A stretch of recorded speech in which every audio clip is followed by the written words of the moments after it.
Take a look.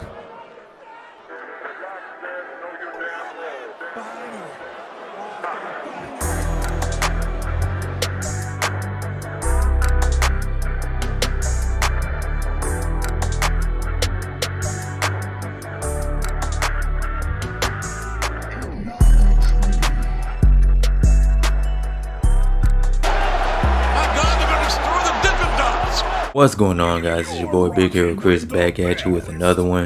If you're new to the channel, go ahead and subscribe, give me a thumbs up, ring the notification bell, hit me up on Twitter, TikTok, the community post. You already know the vibes, and it's Tuesday, so that means it's NXT day. And this week's NXT is a special one. It's NXT Roadblock.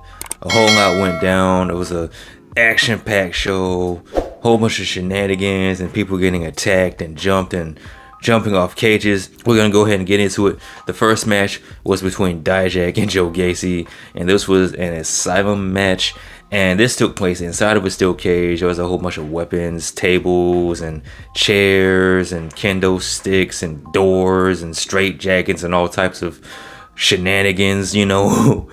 There was even one spot where Dijak jumped his big ass off the top of the cage and hit a moonsault on Joe Gacy. And I'm like, yo, these two really hate each other. Did a good job of, you know, showcasing the fact that they don't like each other at all. There was even one spot where Dijak taped Joe Gacy's face. Like, he just wrapped tape around this man's face. Poor Joe Gacy, he couldn't see nothing. And it took 2 feature eyes to knock out Joe Gacy. Got the win, but for some crazy reason, because he's just nuts and he's out for lunch and everything, Joe Gacy lost with a big smile on his face. So I'm assuming that this feud somehow, shape or way, is still going to continue. And I'm not even gonna lie to you, I wouldn't be mad if they just fought again, you know? Like, this is just entertaining stuff. It's entertaining wrestling. It's just a whole bunch of entertaining plunder and craziness, and I don't even know how to really describe it. And the next match was for the NXT Tag Team Championships. Chase U was taking on the Wolf Dogs for those tag titles. And you know, Chase U came out with the whole squad, the whole school. The student section was out in full effect, man. But JC Jane, the streets don't trust you, JC Jane. You did a lot of good. You did some good things, but they're for the wrong reasons, man. You're calling people losers. You're making Thea Hale feel bad. She's losing out on boyfriends, she's fucking up on dates and whatnot. JC Jane's giving bad advice, and then on top of all that, the Chase U ended up losing again to the Wolf Dogs. This team is just too OP, man. They're too powerful. And it was also announced that it's gonna be a tag team tournament type deal to see who will face the Wolf Dogs at Stand and Deliver, man. So we just gotta wait and see who's the next victims for the Wolf Dogs. But Chase U, they're looking pretty down bad. Even after the match, Thea Hale left. She threw her Chase U shirt at Andre Chase, and she just left in a tussle. She's mad. She's fighting people backstage. She's gonna have a tag team match against I think it was Kiana James and Izzy Dame, and she was looking to JC Jane as a tag team partner, but JC said she's busy. So who could possibly be the tag team partner for Thea Hale?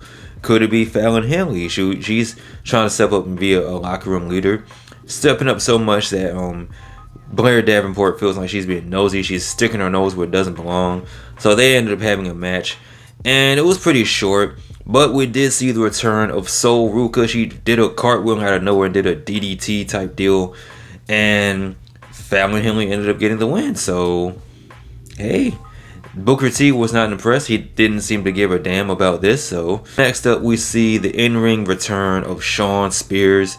He's taking on some dude. I think his name is, I forgot what the dude's name is. I think his last name was Connors.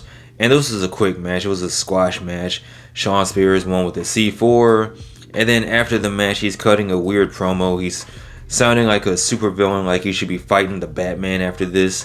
And he calls out Rich Holland, and I immediately do not care because it's Rich Holland, and they're going to have a match next week, so, you know, good for them. Not so good for me because I have to watch it and review it, so yeah. Speaking of having a match next week, Jensen is having a match with Obafemi for the North American Championship, and Josh Briggs, he's trying to talk him out of it because, you know, it's going to be a massacre, it's going to be a funeral, it's going to be a slobber knocker, it's going to be some primetime fuckery going on. But Jensen, he's locked in. He wants that title. He wants to prove himself. So, you know, your funeral because you got to deal with Obafemi. Speaking of championships, we have Lyra, Valkyria, and Tatum passing taking on the Kabuki Warriors, who got big welcome back chants from the NXT universe. I forget who it was that said this, but they said that the Kabuki Warriors are very similar to the Motor City Machine Guns as far as their offense and how fluid they are and how quick they are and how, you know, in sync they are and how well they work together as a team. And I'm like, you know what, they kind of do remind me of the Motor City Machine Guns. And, you know, there was even one spot where Lyra Valkyria accidentally hit old Tatum Pasley. And I'm like, oh no, this is going to lead to, you know, dissension. It's going to lead to craziness because, you know, Tatum Pasley is crazy and she said she would do anything for Lyra. She would even, I think she's saying she might murder somebody. I don't know. She didn't really say it, but she implied it. So you might need to keep a watch on this woman. But the Kabuki Warriors ended up getting the win, and they're still your NXT Tag Team Champions. And then after the match, you know, you have Lyra Valkyria trying to check on Tatum, but she's attacked by Roxanne Perez, who is officially a full-blown heel now. She's lost her mind. She's lost her marbles, just like Hangman Adam Page. She's gone crazy. They both gone crazy. Everyone's going crazy and turning heel and attacking people. And Roxanne ended up injuring the arm of Lyra Valkyria, who got taken away in an ambulance. And she's off to a local medical facility. So prayers up to Lyra Valkyria. And Roxanne Perez is officially a heel, and she's gone crazy as well. There's a whole bunch of crazy people here in NXT. I don't know what's going on. I don't know. I think it's something in the water. But then again, it's in Florida, so, you know, it's Florida. So Gigi Dolan wants to get her hands on Ariana Grace. Ariana Grace wants no parts of this. She's going the Martin Luther King route and choosing non-violence. And Gigi's like, yo, this whole sport is built on violence. That's what we're here for. That's why we're employed. And Ariana actually agrees to the match under the condition that if Ariana wins, Gigi has to follow Ariana's lead and become more ladylike. So who knows where this leads? It seems like shenanigans will also take place. Mr. Stone wants to fight Lexus King, and he wants to do it without the help of Von Wagner. That's it. That was this segment. Another segment we saw was the metaphor, you know, Noam Dar. He's looking down at the dumps. He's looking defeated because he lost his Heritage Cup. And Lash Legend and Orr Minster are looking like not this again. They can't deal with the fuckery that Noam Dar is beholding because he lost his mind the last time he lost the Heritage Cup. But that wasn't the case. He said it's time to move on to bigger and better things, and that is the tag team tournament I was talking about earlier. So it's looking like it's going to be Noam Dar and Orr Minster involved in this tag team shenanigans, who's it's and what's it's. But speaking of the Heritage Cup, you have the No Quarter Catch Club. They're out there. They're talking about this. The Heritage Cup will be defended under Catch Club rules, which means it's pretty much like the Freeboard rule, where anybody can defend at any time. So. But as they're talking, we see William Regal come out. Mr. Regal is making his way to the ring. And in case you don't know, in case you're living under a rock, or in case you just don't give a shit, William Regal is the father of Charlie Dempsey. And William Regal's out there. He's saying that, listen, if you guys are going to do this, you know, do it to the best of your ability. Restore the honor and the privilege and the prestige of the Heritage Cup. And Charlie Dempsey steps up and he says that he can defend the title way better than William Regal ever could. So, you know, they exchange looks and whatever. And William Regal says, we'll see about that, sunshine. So I don't know if William Regal is going to be a manager for his son. I don't know where this is going to lead, but it is good to see William Regal back on NXT television after he was murdered in AEW by MJF. So he's back from the dead. Hooray for you, William Regal. So now this leads us to our main event. We're going to find out who's going to fight Ilya Dragunov for the NXT Championship at Stand and Deliver. You have the Angelo family, you know, recruiting people. They got Lucha Crucifino. He's a part of the family now, so good for him. He's got a promotion.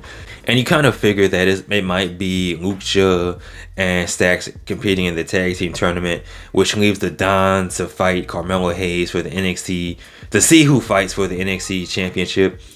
And you also have Carmelo Hayes out there. He has special security. And looking at these security guards, first things first, they look like they could be in a Tubi movie. So there's that. Also, it's wrestling, so you're expecting a wrestling trope for one of these men to be Trick Williams to, cost Carmelo the match. But, however, that wasn't the case. Tony D'Angelo has a new theme, and I'm kind of bummed because on one hand, I miss his old theme. But on the other hand, his new theme does go pretty hard, so I can't complain too much. And Tony D'Angelo and Carmelo have a straight up one-on-one match, no outside interference. They're fighting, Carmelo's looking like he's going to go up. He's going to win the match with his leg drop. But Trick Williams' music plays and he gets distracted. His security is looking like, oh, where's Trick Williams at? But he doesn't come out. Tony D'Angelo hits the forget about it. I think that's the name of his finishing move on Carmelo Hayes. And he gets the 1, 2, 3. So now we know the main event of Stand and Deliver is going to be Tony D'Angelo taking on Ilya Dragunov. So after the match, Tony D'Angelo gets on the mic and says he apologizes for the trickery and the shenanigans. But he is indeed the Don of NXT. And when he delivers something, he delivers on his promises. So Trick Williams' music hits again. And he comes out and he's whooping security's ass. He's whooping Carmelo's ass. And the crowd's going crazy. Booker T is doing the, oh yeah, man. And I'm at home pumping my fist because Trick Williams is back. So now we know 2 matches that are going to be on Stand and Deliver. One is going to be for the NXT Championship, and the other is going to be, of course, Carmelo Hayes fighting Trick Williams, where Trick will ultimately whoop that Trick. But with that being said, man, that was this week's episode of NXT Roadblock. What did you think of this episode? Let me know in the comment section below. Of course, as always, like, comment, and subscribe. You guys take care. Be easy. I'm out. Peace.